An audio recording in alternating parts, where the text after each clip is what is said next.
आज की book summary है the little book that beats the market, जिसे लिखा है जोएल ग्रीनब्लैट ने। आइए बिना कोई भूमिका बांधे शुरू करते हैं आज की book summary the little book that beats the market by Joel Greenblatt. Jason 6th class में है और उसका च्युइंगम बेचने का बिजनेस है। ये सिर्फ एक आम बिजनेस नहीं है, बल्कि उसका बिजनेस अच्छा चल रहा है और शायद बहुत अच्छा चल रहा है। कमाल की बात यह है कि आप भी ऐसा कर सकते हैं। आपको बस इतना करना है कि समरी को समझना है और उस जादू के फॉर्मूला को खोजना है। क्या आप इन्वेस्टमेंट के बारे में कुछ नहीं जानते हैं? तो कोई बात नहीं। क्या ये पहली बार है कि आप इन बड़े शब्दों के बारे में जान रहे हैं? ये भी ठीक है, कोई बात नहीं। ये समरी एक ऑर्डिनरी कहानी से शुरू होगी और आपको उन सभी शब्दों को साथ साथ सिखाएगी भी। आपको बस इतना करना है कि इस पर भरोसा करना है। और हाँ, ये बहुत जरूरी है, आपको इस जादू के फॉर्मूले पर भरोसा करना होगा। और इसके बारे में जानने से पहले आप भी बिल्कुल जेसन की तरह ही होंगे। चैप्टर 1। जेसन मेरे बेटे का क्लासमेट है और बहुत अमीर है। 6th क्लास में ही उसका एक बिजनेस है जो कि बहुत अच्छा चल रहा है। जेसन हर रोज च्युइंगम के 4 या 5 पैक खरीदता है और हर पैक 25 सेंट का आता है। लेकिन जेसन पैक में हर एक च्युइंगम की स्टिक को 25 सेंट के दाम में बेचता है। ये छोटा बच्चा एक पैक को बेचकर $1.25 कमाता है। मैंने अपने बेटे बेन से पूछा कि वो क्या सोचता है कि जेसन हाई स्कूल के खत्म होने तक कितना पैसा कमा लेगा। उसने जवाब दिया, लगभग $4000। मैंने अपने बेटे से एक और सवाल पूछा। मैंने पूछा कि अगर जेसन उसे अपने बिजनेस के प्रॉफिट का आधा हिस्सा देता है तो वो अब उसे कितना में खरीदने के लिए तैयार है। उसने फिर से कैलकुलेट किया। उसने मान लिया कि जेसन $4000 नहीं बल्कि सिर्फ $3000 ही कमाएगा। तो इसका मतलब होगा कि बेन जेसन को $1500 देगा। इसलिए मैंने अपने बेटे से पूछा कि क्या वो जेसन को अभी $1500 देने को तैयार है। उसने जवाब दिया, नहीं। बेन ने कहा कि जेसन को उतने पैसे देने का कोई मतलब नहीं होगा जो उसे इतने सालों बाद मिलेंगे। इसके अलावा इस बात की कोई गारंटी नहीं है कि उसका बिजनेस उतना ही शानदार होगा जितना कि आज है। आखिर में बेन ने कहा कि वो जेसन के बिजनेस के लिए $450 देने को तैयार है। अब जाकर मैंने अपने बेटे से कहा कि वो आखिरकार समझ गया है कि मैंने पैसे कमाने के लिए क्या क्या किया है। बच्चा होने के नाते बेन ने कहा कि उसने मुझे कभी च्युइंगम खरीदते हुए नहीं देखा। मैंने कहा कि बिजनेस को उसके असली दाम से मैं बहुत कम में खरीदता हूँ। बेन ने सोचा कि यह तो बहुत आसान था। कोई $1000 के बिजनेस को $500 में क्यों बेचेगा? उसके और कई लोगों के इस जादुई सवाल का जवाब देने के लिए मैंने ये बुक लिखने का फैसला किया। किस्मत को समझने और बनाने के लिए आपको एक लंबी कहानी सुननी पड़ेगी और उस पर भरोसा करना होगा। ये कहानी एक जादुई फॉर्मूले के साथ खत्म होती है जो आपको अमीर बना सकती है। लेकिन अगर आपको लगता है कि ये फॉर्मूला आपको अमीर नहीं बना सकता है तो ये आपके लिए काम नहीं करेगा। तो चलिए कहानी शुरू करते हैं। चैप्टर 2। आपने जो पैसा कमाया है उसे खर्च करना बहुत आसान है। जब मैं छोटा था तो मैंने अपना सारा पैसा जॉनसन स्मिथ नाम की कंपनी पर खर्च करने का फैसला किया। वो कंपनी वूपी तकिया और खुजली का पाउडर बेचती थी। मैंने एक बार वहां से 10 फीट लंबा और 30 फीट चौड़ा बैलून खरीदा था। मैं और मेरा भाई किसी तरह वैक्यूम क्लीनर की हवा के फ्लो को उल्टा करके इसे फैलाने में कामयाब रहे। सामने के दरवाजे से बाहर निकलने के लिए गुब्बारा काफी बड़ा था, इसलिए हमने गुब्बारे को अपनी पीठ से धक्का दिया और वो दरवाजे से बाहर निकल गया। लेकिन हम एक बात भूल गए, घर के अंदर की गर्म हवा की तुलना में बाहर की हवा ठंडी थी और गुब्बारे में भरी हवा गर्म थी। मुझे और मेरे भाई को छोड़कर हर कोई जानता था कि गर्म हवा ऊपर उठती है। हम कितने पागल थे। बैलून उड़कर दूर जाने लगा और हम आधा मील तक उसका पीछा करते रहे जब तक कि वो एक पेड़ पर अटक नहीं गया। उस दिन मैंने एक सबक सीखा, बड़े साइज के बैलून को खरीदने के लिए कभी भी पैसा बर्बाद ना करें जिसका आपको 3 मील तक पीछा करना पड़ सकता है। तो अगर आप अपना पैसा बर्बाद नहीं करते हैं तो आप इसके साथ क्या कर सकते हैं? आप इसे सेव कर सकते हैं। मान लीजिए कि आप $1000 बचाने में कामयाब हो गए हैं। आप इसे कहां और कैसे रखेंगे जहां ये $1000 से ज्यादा हो सके?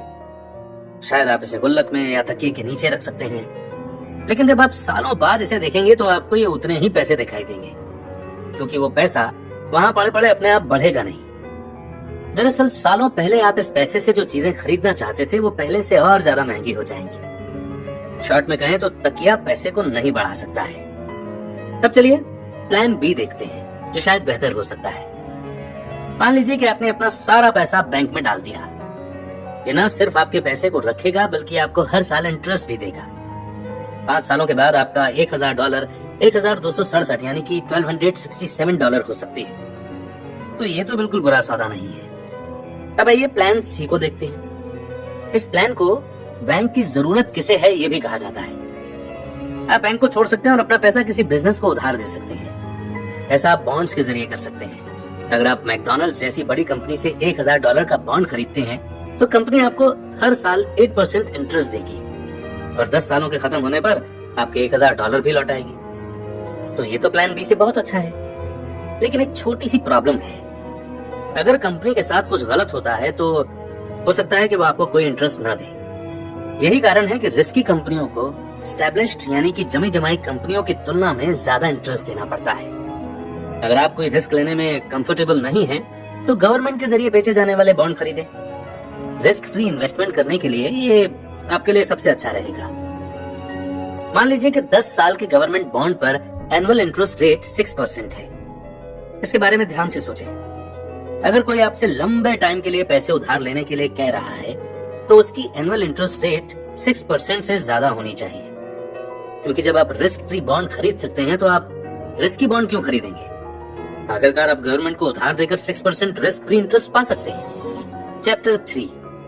तो अब जब हमने ये पता लगाने के कुछ तरीके खोज लिए हैं कि हमारे पैसे का क्या करना है, तो आइए कुछ और तरीके देखें। किसी बिजनेस में इन्वेस्टमेंट कैसे करें? समय के साथ जैसन बड़ा होगा और शायद उसके पास एक च्युइंगम की दुकान हो। उसके पास च्युइंगम की कई और दुकानें भी हो सकती हैं। वो एक लिमोसिन या एक घर खरीदना चाहता होगा, इसलिए वो अपने बिजनेस के आधे हिस्से के लिए अपना बिजनेस $6 मिलियन में बेचना चाहता होगा।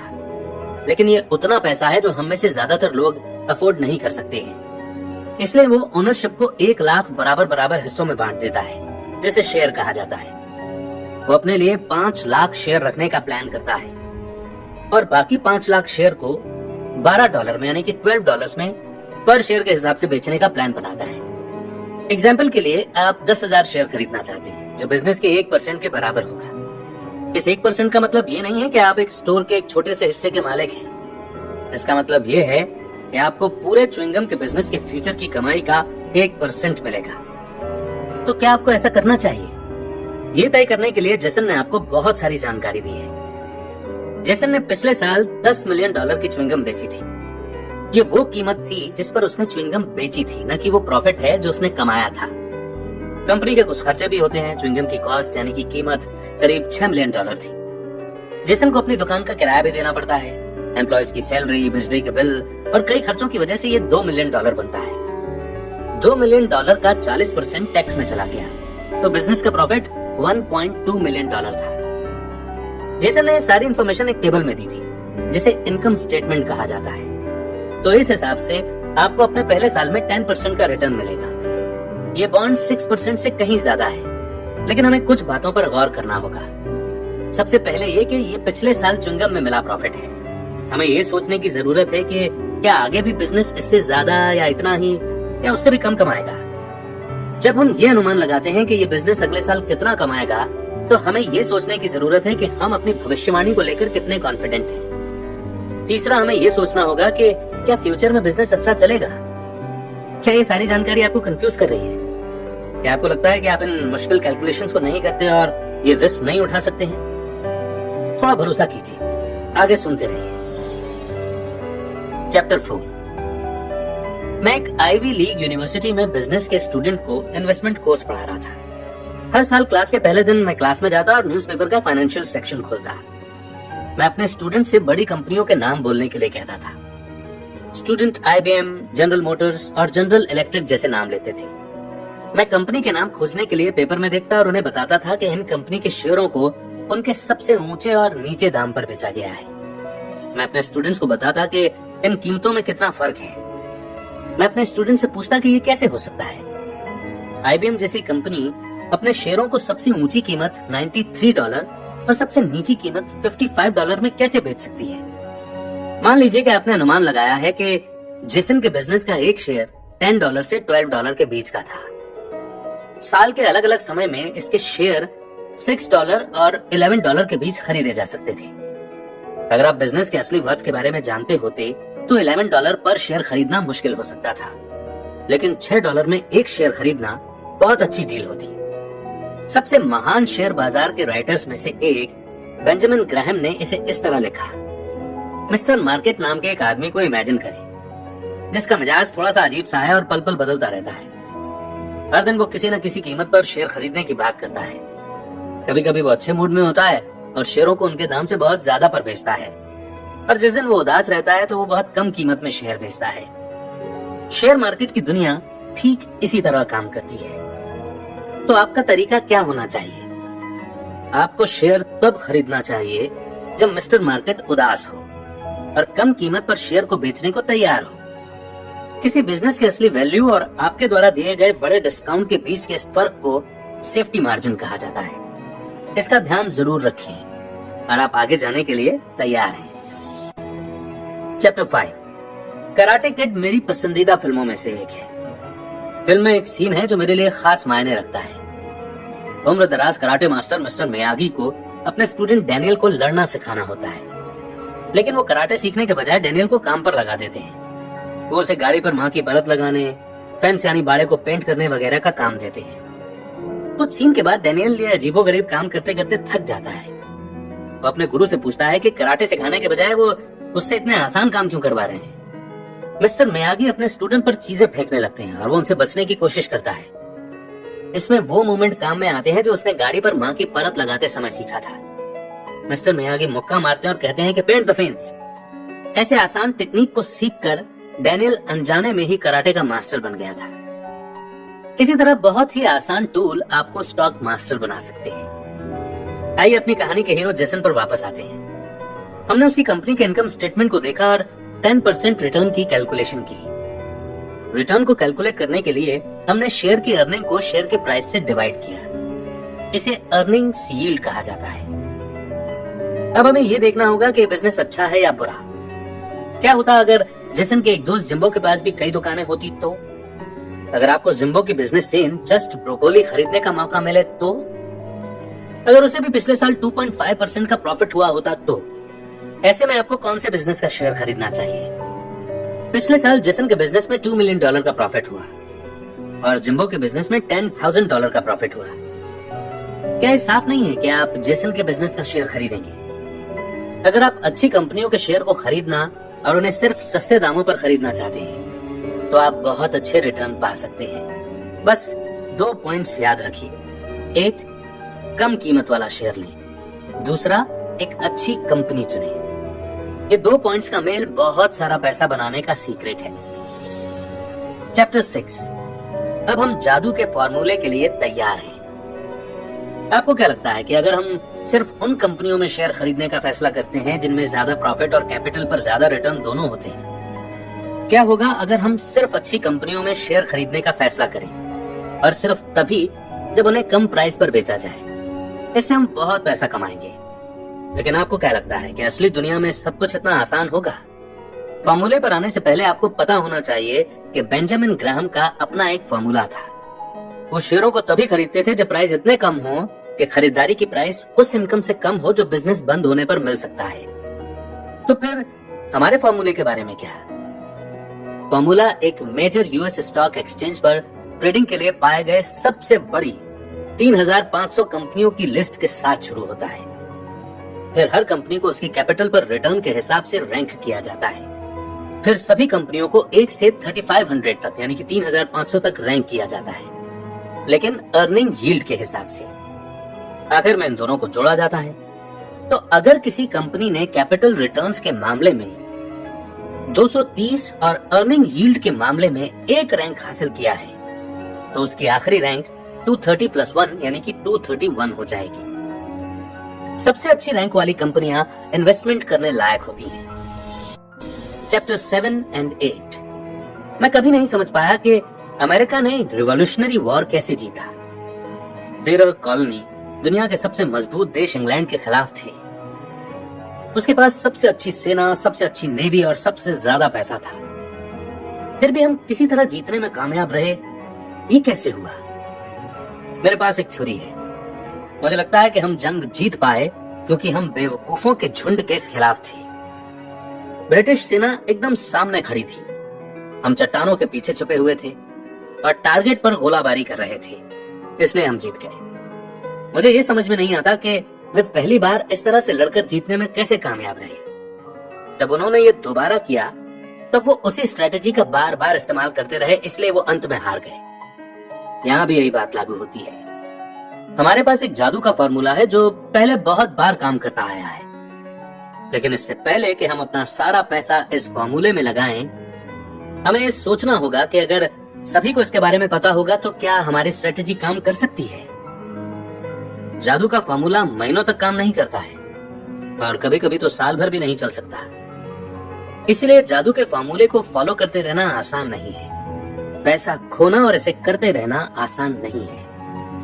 लेकिन अगर जादू का फॉर्मूला हर समय काम करता तो सभी ने एक ही स्ट्रेटेजी का इस्तेमाल किया होता और फिर ये बिल्कुल भी काम नहीं करता। इसलिए हम लकी हैं कि जादू का फॉर्मूला हर समय काम नहीं करता है। Chapter 9, 10 and 11। मैं बहुत अच्छा सेलर नहीं हूँ, लेकिन इसके बावजूद मुझे सिर्फ बोट में सफर करना पसंद है। और ऐसे ही कितने लोग शेयर मार्केट के बारे में महसूस करते हैं। हो सकता है कि वे इसमें अच्छे ना हो, लेकिन वे अलग अलग शेयर्स को चुनना पसंद करेंगे और जादू के फॉर्मूले का इस्तेमाल नहीं करेंगे। अगर आप ऐसे इंसान हैं तो हाँ, मैंने कुछ लिखा है जो मैं चाहता हूँ कि आप जानें। आप जो खोज रहे हैं उसके बारे में सोच विचार किए बिना अलग अलग स्टॉक चुनना एक जलती हुई माचिस के साथ डायनामाइट फैक्ट्री के पास से गुजरने जैसा है। आप जिंदा तो बच सकते हैं, लेकिन ये बेवकूफी से ज्यादा और कुछ नहीं है। तो आप स्टॉक कैसे चुन सकते हैं? आपको फ्यूचर के सालों में कंपनी की अर्निंग्स यानी कमाई का अंदाजा लगाना होगा। ये करना नामुमकिन नहीं है, लेकिन ये बहुत मुश्किल है। मगर अगर आप इसे एनालाइज नहीं कर सकते हैं तो फॉर्मूले पर टिके रहें। Chapter 12 and 13। मैं कभी भी अपने बच्चों को दांत की परी की सच्चाई से पूरी तरह से नहीं बता पाया। शायद मैं चाहता हूं कि वे लंबे समय तक अपने बचपन में ही रहें। मेरे घर में मेरे बच्चे जिस भी कहानी पर भरोसा करना चाहते हैं उससे मुझे कोई परेशानी नहीं है, लेकिन शेयर मार्केट में कहानी का सिर्फ एक ही वर्जन है जो मैं उन्हें बताना चाहता हूँ। यहाँ कोई दांत की परी नहीं होती है। इन्वेस्टमेंट के बिजनेस में पैसा कभी भी जादुई तरीके से आपके तकिए के नीचे नहीं आ जाएगा। अक्सर लोग मदद के लिए शेयर ब्रोकर की मदद लेते हैं। स्टॉक ब्रोकर आपको इन्वेस्टमेंट प्रोडक्ट बेचने में माहिर होते हैं। उन्हें ऐसा करने के लिए पैसा दिया जाता है और वे पैसा कमाने में आपकी मदद कर सकते हैं या आप नहीं भी कर सकते हैं। आप म्यूचुअल फंड की ओर भी रुख कर सकते हैं। ये स्टॉक बॉन्ड का एक ऐसा कॉम्बिनेशन है और एक प्रोफेशनल द्वारा मैनेज किया जाता है, लेकिन आप फिर से वही रिस्क उठा रहे हैं। म्यूचुअल फंड मैनेजर को भी आपको इन्वेस्टमेंट प्रोडक्ट बेचने के लिए पैसे दिए जाते हैं। हो सकता है कि वो पैसा कमाने में आपकी मदद का इरादा न रखता हो। याद रखें, जब कोई आपके पास 25 सेंट में च्युइंगम की एक स्टिक बेचने आए तो उसे ना खरीदें। वे 25 सेंट सालों बाद आपका फ्यूचर बना सकते हैं। जहां भी और जब भी हो सके पैसे बचाएं।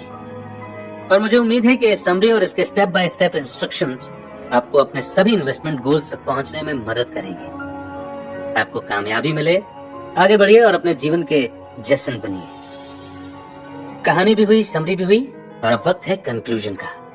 इस समरी ने आपको इन्वेस्टमेंट के बेसिक्स सिखाए। जैसन और उसकी च्युइंगम बिजनेस ने आपको एक महान इन्वेस्टर बनना सिखाया।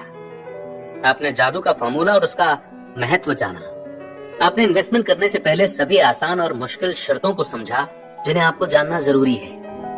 चाहे आप नौसिखिया हो जिन्होंने पहले कभी कोई इन्वेस्टमेंट की किताब नहीं पढ़ी या वॉल स्ट्रीट के प्रोफेशनल हो, इस समरी ने आपको ऐसे रहस्य यानी कि ऐसे सीक्रेट सिखाए हैं जिन्हें जानकर आप अच्छा खासा प्रॉफिट कमा सकते हैं। अब आप मार्केट में जाने और उसे हरा देने के लिए तैयार हैं। अगर लोगों को ये लग रहा है कि हर्षद मेहता उनका भविष्य बना सकता है तो उसमें बुरा क्या है? देख, मैं मार्केट में जाके भाषणबाजी करना नहीं चाहता, सीधा लोगों के भरोसे पे खेलना चाहता हूँ। बॉम्बे में स्टॉक मार्केट की घंटी बजती है ना रोज, उसी के साथ मेरे नाम का डंका भी बजता।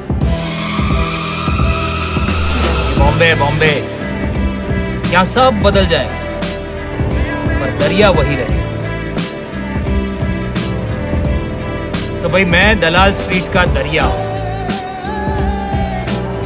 जिसमें दम है आके थोड़ा नमक चख। देखिए, कुछ लोग शेयर मार्केट में किस्मत में विश्वास रखते हैं, पर मैं किस्मत में नहीं कीमत में विश्वास रखता हूं।